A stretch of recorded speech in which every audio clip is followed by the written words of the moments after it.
Bab 62. Kamu, Ibu Rini terkejut melihat Setia di balik pintu. Untuk apa kamu kesini?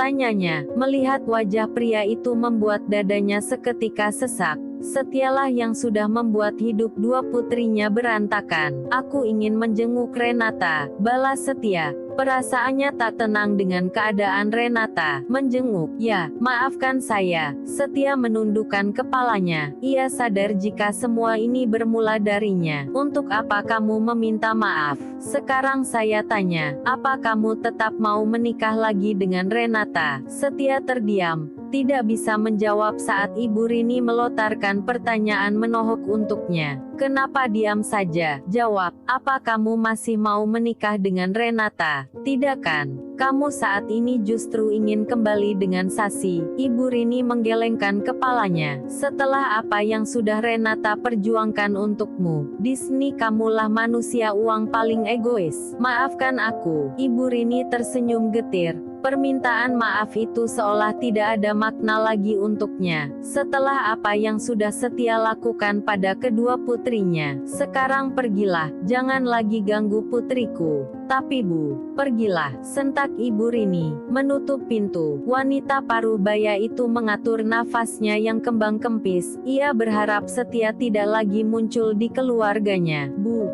panggil Renata, keluar dari kamarnya. Renata sayang, kamu mau makan nak? Tanyanya, menghampiri. Bu, apa tadi ada Mas Setia Bu? Pandangan Renata mengarah ke arah pintu. Ia yakin tadi mendengar samar suara Setia. Tidak nak, tidak ada Setia sekarang lebih baik kamu makan ya, bujuk Bu Rini. Tidak Bu, tadi aku dengar suara Mas Setia, aku harus menemuinya Bu. Renata menggelengkan kepalanya. Ia sangat yakin jika barusan Setia datang. Tidak nak, tidak ada Setia. Ibu Rini buru-buru mengunci pintu takut Renata berbuat nekat menyusul Setia ke rumahnya. Kenapa dikunci Bu? Aku harus menemui Mas Setia Bu. Renata berteriak justru terlihat kesal. Sasi yang mendengar keributan tersebut segera bergegas keluar kamar. Kak Rena. Sasi terkejut melihat Renata yang mengamuk pada sang ibu. Berteriak meminta sang ibu memberikan kunci pintu yang dipegangnya. Berikan kuncinya Bu. Berikan, aku harus menemui Mas Setia. Renata kembali berteriak. Kak, jangan. Sasi menepis tangan Renata yang menarik baju sang ibu. Kamu yang sudah merebut Setia dariku. Renata menjentikan jarinya ke arah Sasi, menatapnya penuh amarah. Kamu ini benar-benar menjijikan. Renata menjambak rambut Sasi. Renata, lepaskan Sasi nak, pekik Ibu Rini. Seketika suasana menjadi panik. Kondisi Renata semakin kacau. Terus menjambak rambut panjang Sasi dan memakinya. Elkan yang baru memarkirkan sepeda motornya di halaman rumah, mengeritkan dahinya mendengar keributan di dalam rumah Sasi. Elkan segera berlari dan mengetuk pintu. Namun tidak ada yang membukakan, hanya terdengar kegaduhan dari dalam. Brak. Elkan pun memutuskan untuk mendobrak pintu tersebut.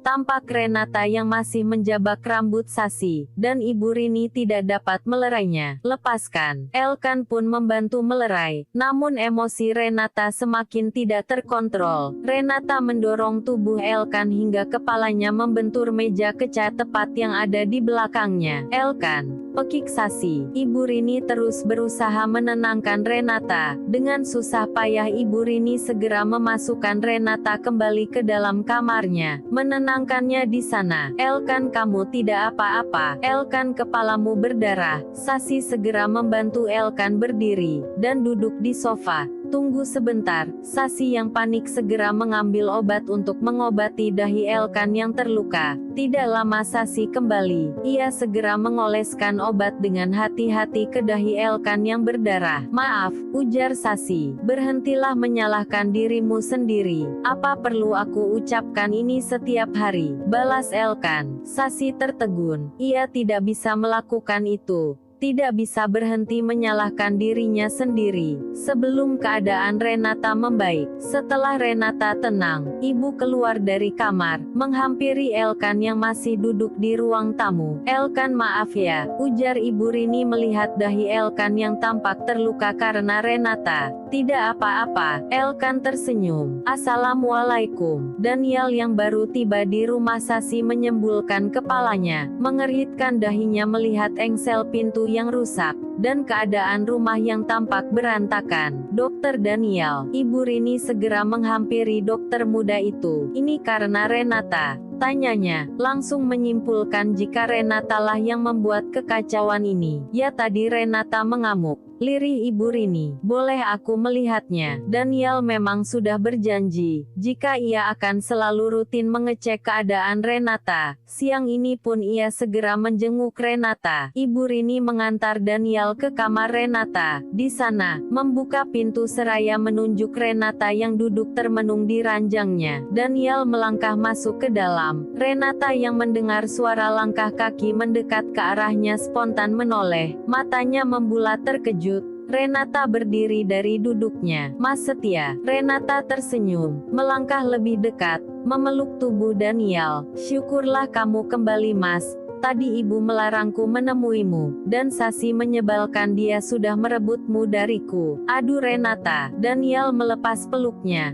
"Tidak apa-apa, aku sudah di sini." Daniel menanggapi seraya tersenyum. Ini hal biasa untuknya. Pasien yang tengah mengalami depresi berat memang kerap berhalusinasi. "Sekarang kamu harus makan ya, aku akan menyuapimu." Renata mengangguk. Ia kembali duduk di ranjangnya. Daniel mengambil sarapan yang sudah disiapkan Ibu Rini di atas nakas, lalu menyuapi Renata. Gadis itu tampak senang dan tersenyum. Tanpa disadarinya jika pria yang tengah bersama dengannya kini bukanlah Setia, ia bahkan menghabiskan sarapannya. "Sekarang beritahu aku di mana kamu meletakkan obat sakit perutmu. Kamu harus meminumnya," bujuk Daniel dengan penuh kelembutan, seperti menangani seorang balita. Belakangan ini Daniel baru tahu, jika Renata mengidap fibroid, yang juga membuat kesehatannya semakin menurun. Renata kembali berdiri dari duduknya, berjalan ke arah laci meja riasnya, mengambil obatnya di sana. Ini, memberikannya pada Daniel. "Kamu harus meminumnya.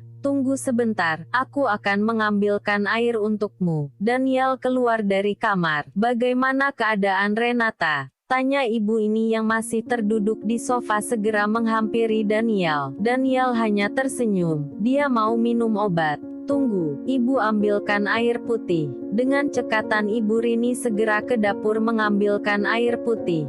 Tak lama ia kembali. "Ini airnya." "Apa Renata masih mengamuk?" tanya kembali Bu Rini. Daniel kembali tidak menjawab, ia hanya berjalan kembali masuk ke dalam kamar Renata. Merasa penasaran Ibu Rini dan Sasi pun ikut masuk ke dalam kamar. "Ini obatnya, minumlah." Daniel duduk di tepi ranjang, memberikan air tersebut pada Renata yang langsung meminumnya. "Ibu lihatlah, Mas Setia kembali," ujar Renata pada Ibu Rini yang berdiri di hadapannya. "Setia?" Ibu Rini mengeritkan dahinya, tidak mengerti dengan ucapan putrinya. "Sasi, lihatlah." Kali ini pandangan Renata beralih pada Sasi. "Lihatlah Mas Setia kembali padaku. Dia lebih memilihku daripada kamu," lanjut Renata dengan senyum sumringahnya. Sama seperti ibunya, Sasi pun tidak mengerti dengan apa yang diucapkan oleh kakaknya itu. Daniel berdiri dari duduknya. Dia sedang berhalusinasi. Jelas Daniel pada Sasi dan Ibu Rini yang tampak bingung. "Berhalusinasi? Ya, ini biasa terjadi. Tenanglah, aku berjanji akan terus berusaha membuat keadaannya lebih baik lagi," ujar Daniel. Ucapan Daniel cukup membuat Sasi dan Ibu Ni sedikit merasa lega, walau mereka tetap tidak dapat menyembunyikan kesedihan